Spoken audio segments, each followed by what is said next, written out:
Hello, everyone. My name is Julie, and I'd like to share my story with you. My mother-in-law, Kelly, wasn't always the vain and shallow woman she is today. This transformation in her personality happened later in life, or at least that's what my husband, James, believes. Growing up, James and Kelly lived a modest life. They didn't have much, but they made do with what they had.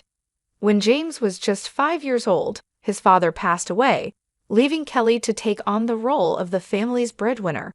She worked hard to provide for them, and they led a simple yet content life until James graduated from college and landed a great job. James is an extraordinary man, kind, intelligent, and humble. He earned a full scholarship to medical school and went on to become a doctor. Despite all his success, James has never let it get to his head. However, things began to change for Kelly as she started seeking a more luxurious lifestyle. I should mention that I don't have a job, and there are personal reasons for that, which I'll discuss later. But just because I'm not employed doesn't mean I'm poor or dependent on others. Unfortunately, when Kelly and I first met, she misjudged me. Perhaps it was the way I dressed or carried myself, but something about me seemed to rub her the wrong way. On our first meeting, Kelly turned to James and said, "Is this the girl you've been talking about? She's so plain and average. Why would you choose someone like her? Does she even have a job?" My name is Julie, and yes, I don't have a job, but that doesn't define my worth. Kelly, however, quickly labeled me as a gold digger and a parasite, assuming I was only with James for his money. She made harsh and unfounded judgments about my character. James stood by me and defended me, but the argument with Kelly quickly escalated, forcing us to leave. On the drive home, James apologized for his mother's behavior, admitting that she had crossed a line. He tried to comfort me, saying his mom wasn't the same person she used to be and asking me not to take her words to heart. Despite his reassurance, I couldn't shake the feeling that being around Kelly would be difficult. After all, she's the only parent James has left. I decided to step back and give Kelly some space. Cutting her off completely isn't an option, especially since we don't have much extended family. But I knew that finding a way to coexist with her would be a challenge I had to face. "I won't force you to be friends with her," James said, "but can you at least try to be civil when you're around her?" "I can be respectful towards your mom, James, but I doubt she'll do the same for me," I replied, feeling a mix of frustration and concern. "Don't worry, Julie," he reassured me. "I'll make sure she doesn't cross the line. If things get out of hand, we can talk about reducing contact. I love my mom, but I love you too, and I won't let her harass you for no reason." Despite James's assurances, I still felt uneasy about my relationship with Kelly.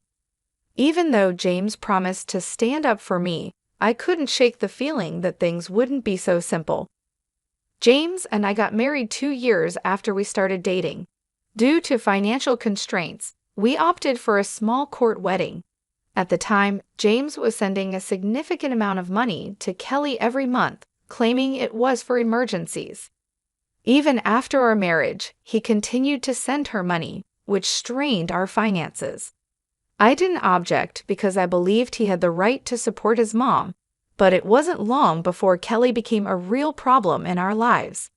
She often spoke ill of me, gossiping with her friends and spreading rumors that I was a gold digger. At first, I tried to ignore it, but as the rumors began to affect my reputation, it became harder to brush off. Despite James's efforts to defend me, Kelly never treated me kindly. She seemed convinced that I wasn't good enough for her son. Then, one day, James came to me with surprising news. "My mom wants to invite you to a small party she's hosting," he said. I was immediately skeptical. "Why would she invite me when she clearly dislikes me?" I asked, not hiding my doubts. James explained, "She promised me she's trying to improve and wants you to be there. I know it seems odd, especially with her recent financial struggles, but she assured me she managed somehow." Despite my concerns, I agreed to attend the party. James was hopeful that his mom was making an effort, and I wanted to keep an open mind. I truly wanted us to mend our relationship and maybe even become friends, though I had serious doubts about whether Kelly would ever see me as more than an obstacle in her son's life. The next day, Kelly texted me, and I assumed it was to formally invite me to the party. However, her message took an unexpected turn. She started by talking about the party, which she planned to host at a 5-star hotel that everyone had been raving about. She seemed thrilled, promising her friends a fantastic time and planning to invite around 21 people. Curious about the details, I asked Kelly if I was invited to the party, especially since James had assured me that I was welcome. To my surprise, Kelly's response was laced with arrogance and disdain. She made it very clear that I was not invited, emphasizing how exclusive the event was due to her wealth, family status, and the supposed high-class nature of her friends. I was shocked and confused. James had genuinely believed that Kelly intended to invite me, and now I was faced with this unexpected coldness. When I mentioned my assumption that I was invited, Kelly responded with condescending remarks, implying that I wouldn't understand the complexities of planning such an event. Despite feeling hurt, I decided to maintain my dignity. I calmly acknowledged her message and made it clear that I wouldn't attend if I wasn't wanted. Kelly reiterated her stance, once again highlighting her class and status. It took all my strength to resist the urge to respond with anger. Disappointed and hurt, I chose not to share this incident with James. Instead, I decided to quietly wait for the day of the party. As the day of the party approached, Kelly, oblivious to the emotional impact of her actions, sent me a picture.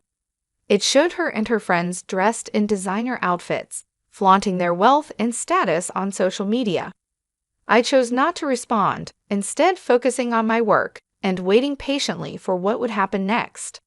After about 5 hours, I received a call from my dad. Here's a little confession. My dad owns the very hotel where Kelly was hosting her party.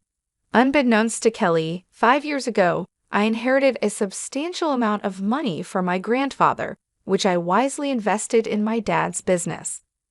As a result, I now receive a share of the profits from the hotel and other family-owned ventures.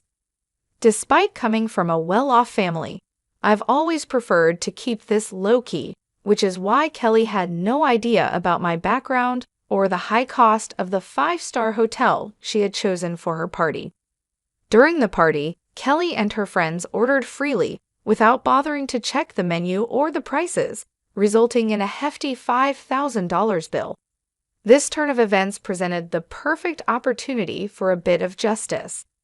My dad called to inform me that Kelly was at the hotel, shocked by the $5,000 bill she had amassed. She was now pleading for a 60% discount, claiming she was short on cash.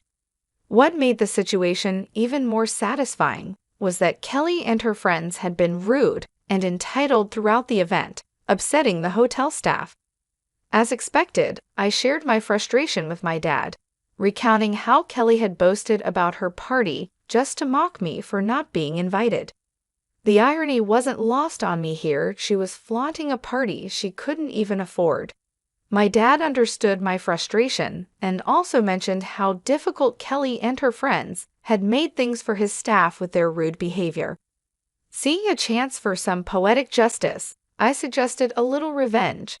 I proposed that Kelly and her friends should be made to wash the dishes, clean the entire kitchen, and mop the floors as a consequence of their insulting behavior. I wanted to make sure that everyone who had mistreated the staff would face the same consequences. And if Kelly tried to pull any tricks, my dad could always call the cops on her. My dad laughed at the idea and gave it a big thumbs up. He even offered to send me pictures of the whole event. It seemed like the perfect opportunity to turn the tables on Kelly and teach her a lesson about humility and respect. Just the thought of it brought a sense of satisfaction, knowing she would finally face the consequences of her actions. A little over an hour later, my dad sent me pictures of Kelly and her friends washing dishes and scrubbing the floors at our restaurant. The images were priceless. My dad also shared a funny twist in the story. When Kelly spotted him at the restaurant, she looked relieved, thinking she was about to be rescued. She confidently told him that she knew the owner and they would be able to get out of the situation. But to her shock, my dad instructed her to start cleaning the restaurant. Kelly was stunned and tried to protest, but my dad quickly reminded her that since she didn't consider me family, he didn't consider her family either. It was a hilarious turn of events, and while I wish I could have been there to see it in person, the pictures were more than enough to make my day. A little while later, James came home looking visibly upset. I could tell that Kelly had already contacted him and likely twisted the story to suit her narrative. As he approached me, he immediately questioned what he had heard something about my dad making his mom wash dishes at the restaurant.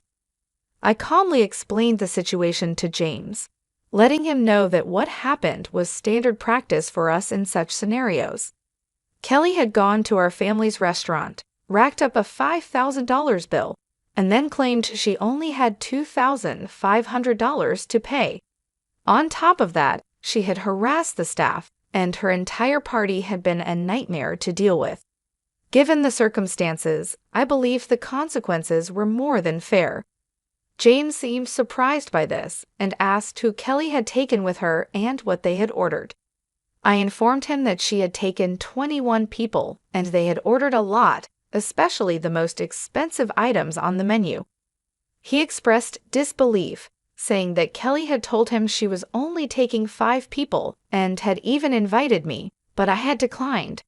I quickly clarified that things hadn't happened that way at all and showed him the text messages Kelly had sent me.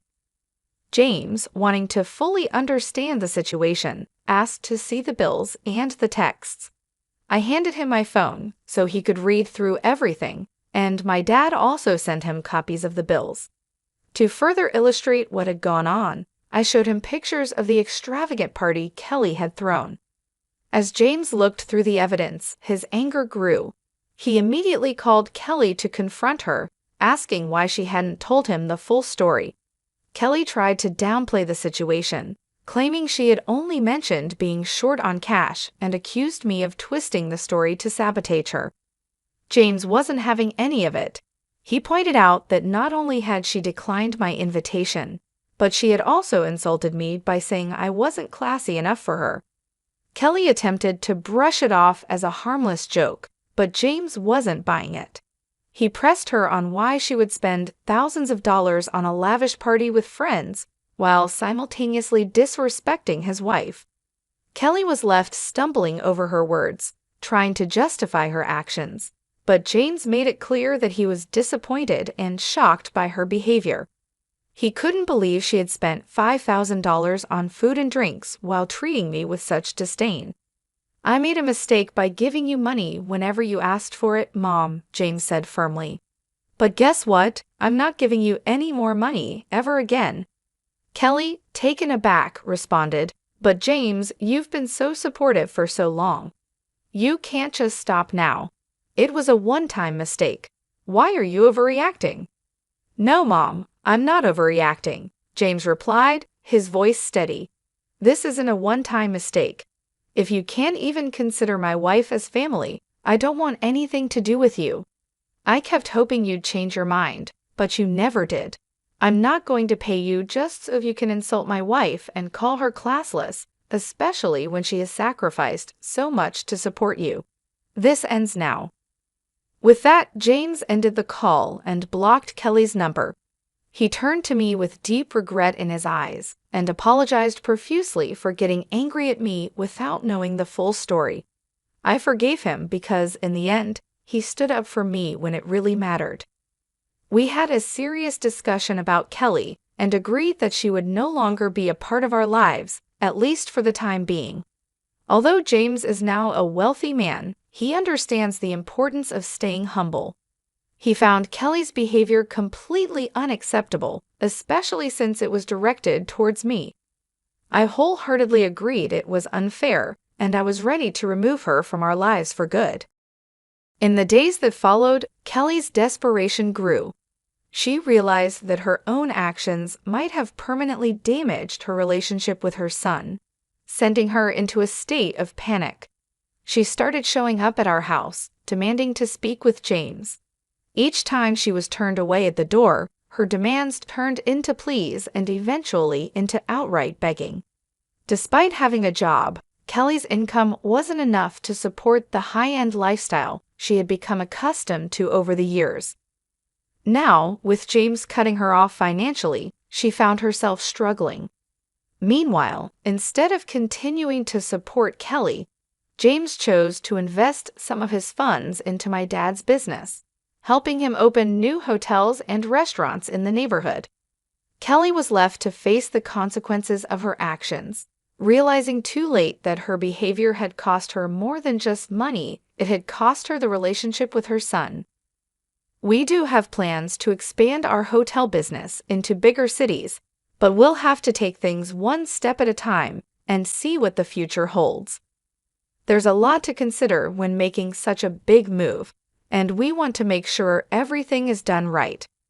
Since James stopped sending money to Kelly, her life has taken a significant turn. She was used to living a much more comfortable and extravagant lifestyle, but now things have changed dramatically for her. Without the financial support from James, Kelly found it increasingly difficult to maintain her rented condo. The bills started piling up, and she quickly realized that her own income wasn't enough to cover the high costs she was used to. After struggling to make ends meet, she finally decided to end her lease and move into a much smaller one-bedroom apartment. Now, after paying all her bills, she barely has any money left for anything extra. The luxuries she once took for granted are no longer within her reach. We know all of this because Kelly makes sure to keep us informed through emails, of course. She still tries to downplay her past behavior, acting as though we're the ones overreacting and that she's done nothing wrong. But the reality is clear. Her actions have led to this situation, and as a result, she'll be out of our lives for the foreseeable future. Just a month ago, I discovered that I'm pregnant, and James and I couldn't be happier. This news has brought so much joy into our lives, and we're completely focused on preparing for the arrival of our little one. We've been busy planning every detail, from setting up the nursery to making sure we have everything we need for when the baby comes. It's an exciting and busy time, but we wouldn't have it any other way. Honestly, I'm relieved that our child won't be exposed to the kind of negativity and shallowness that Kelly represents. As we prepare to welcome our baby into the world, I'm determined to protect our child from any harmful influences, especially from someone who has shown such little regard for others. If the time ever comes when Kelly tries to be a part of our child's life, I'll make sure she doesn't have the opportunity to fill our child's head with any nonsense or negativity. For now, we're focusing on being the best parents we can be and ensuring that our child is born into a loving and supportive environment. We're hoping for a healthy, happy baby, and we're grateful for all the blessings we've received. As we embark on this new chapter in our lives, we kindly ask for your well wishes and support as we prepare to welcome our little one into the world.